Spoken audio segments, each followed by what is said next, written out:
Alright guys, welcome back to the channel. On today's video we are replacing these old rotors and these pads with brand new cross-drilled and slotted rotors with semi-metallic brake pads. So if you guys are interested in watching it go from this to this, stay tuned, keep watching the video. To remove the assembly, you are going to have to get a Phillips and remove this screw that's holding in the rotor to the knuckle assembly. You are going to have to remove this bolt right here. Likewise, there's the similar bolt on the bottom. Once you remove that, the caliper slides off. Pads you can remove, and then you can slip off the rotor from the knuckle assembly.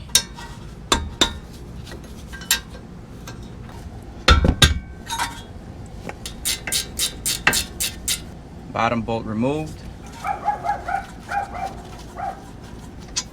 Top bolt removed.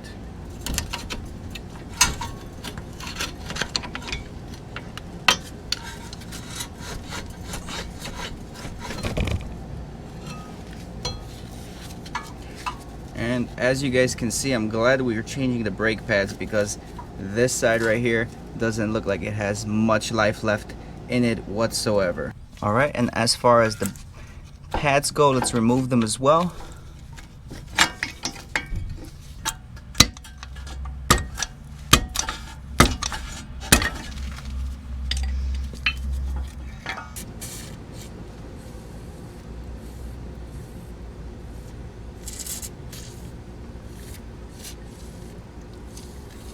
These screws right here can be a pain in the butt.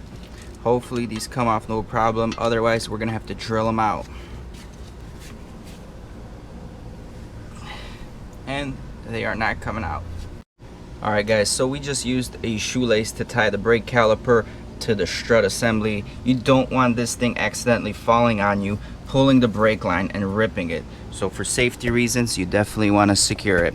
But now going on, we are not able to remove these Phillips screws, so we are going to use our handy dandy old school Craftsman drill and drill these things out so we can remove the rotor.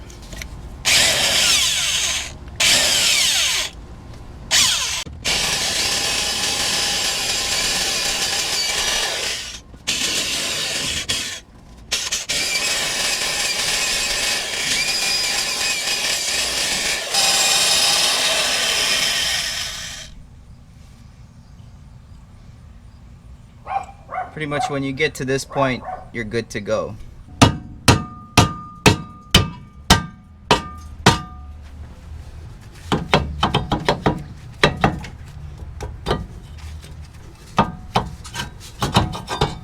There we go.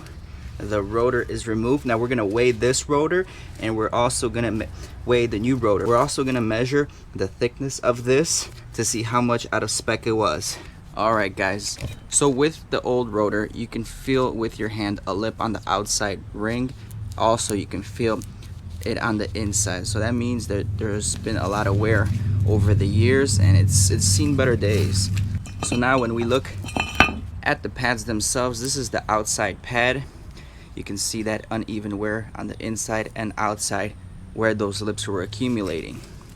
Also, this is the wear indicator, and you can clearly see that the pad is pretty much right on that indicator. So maybe a few more thousand miles and these things would start to squeak. Inner pad isn't as bad as the outer pad, but it's time to replace them with the new rotors and with the new pads. Alright, at this point I got a scale here. We're gonna measure the weight from the old and the new. Well, so much for that comparison. What a scale. Alright, clearly that's not working, so let's do this. I'll go on the scale by myself with the camera. 146.4. Now let's go on the scale with the rotor. There you go. The rotor is about, let's do the math here, gentlemen, 11.4 pounds, if I'm calculating this correctly. And let's try this again with the new rotor, 56.4. So that's very interesting.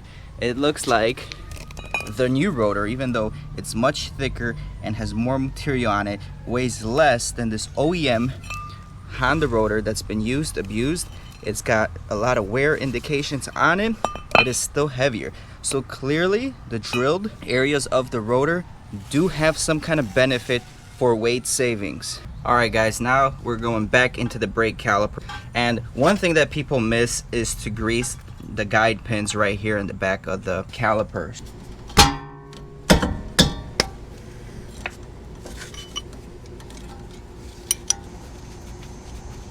This is a 12 mil, another 12 mil. And if I haven't mentioned before guys, these two bolts right here are 17 mil. So you're gonna wiggle this and pull back.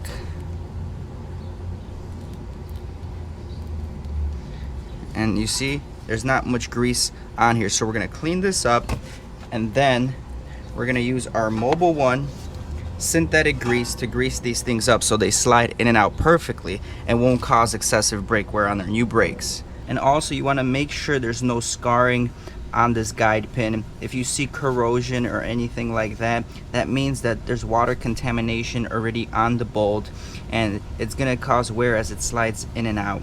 So if that's the case, you would have to replace these. These look pretty good, pretty smooth, so we're just gonna re-grease them in the synthetic grease and reinstall them.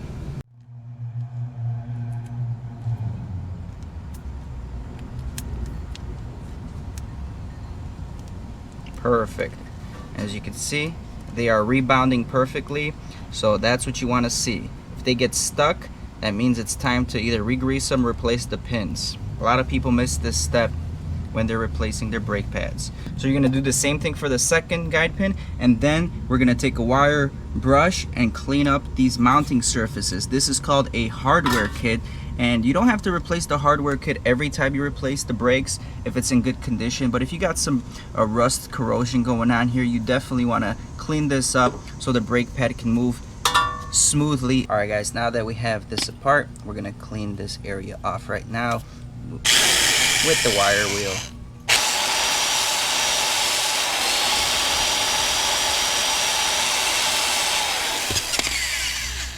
Alright guys, at this point I got my fancy Harbor Freight digital caliper here, and as you guys can see right over here, there's a stamp that says the minimum thickness is 19 millimeters. So when this rotor wears out, it's going to get smaller and smaller. So right now we're just going to check what the thickness is factory.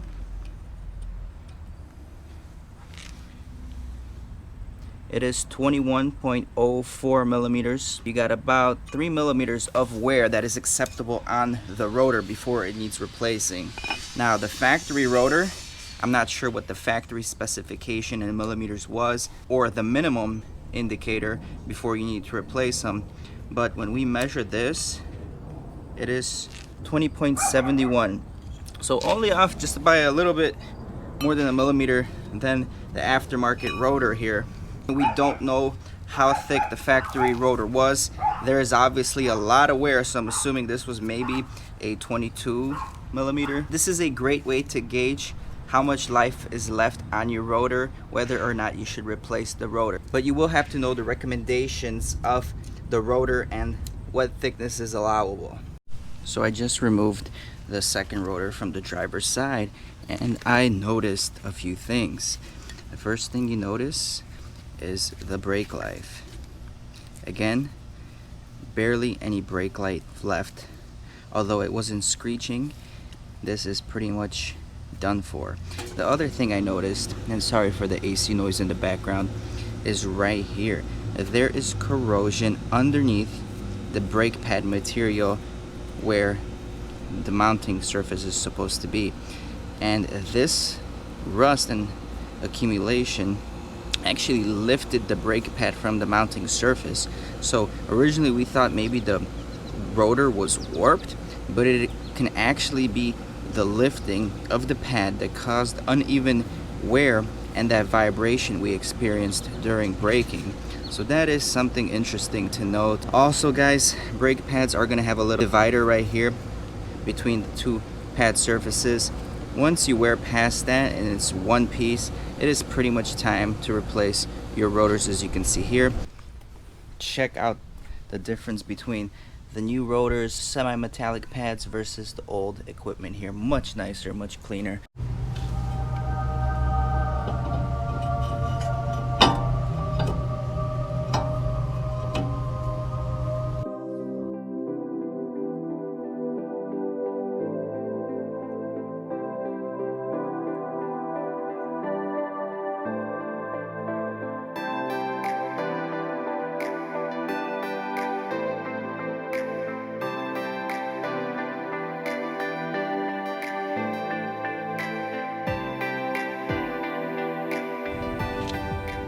Now, when you're putting the pads in, you want the pad with the life indicator on the inside of the rim. And I think the reason for that is usually the outside pad, you can look visually through your rim and you can see how much life is left on it, but on the inside you don't see how much life is on it. So this indicator helps to tell you whether the inside is good or not. Perfect. That looks delicious right there. Nice, beefy.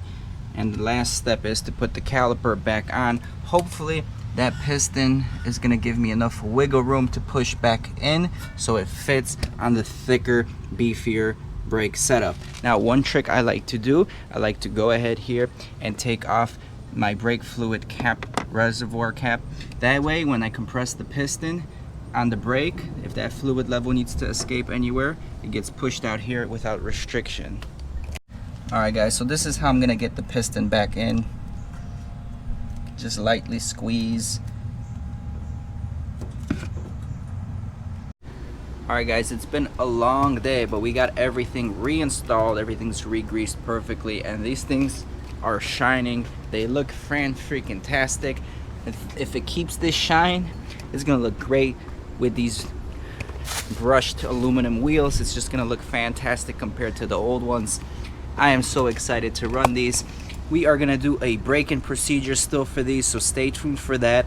And I am gonna be giving you my honest feedback if these are any better than factory brakes that I have experienced. So remember, semi-metallic, slotted and drilled rotors. So don't forget to like, subscribe to my channel for more information like this, and we'll see you on the next one. I ain't here for the money, I ain't here for the fame. Though it might be nice to own a jet plane, I'ma do it all for you. Come along.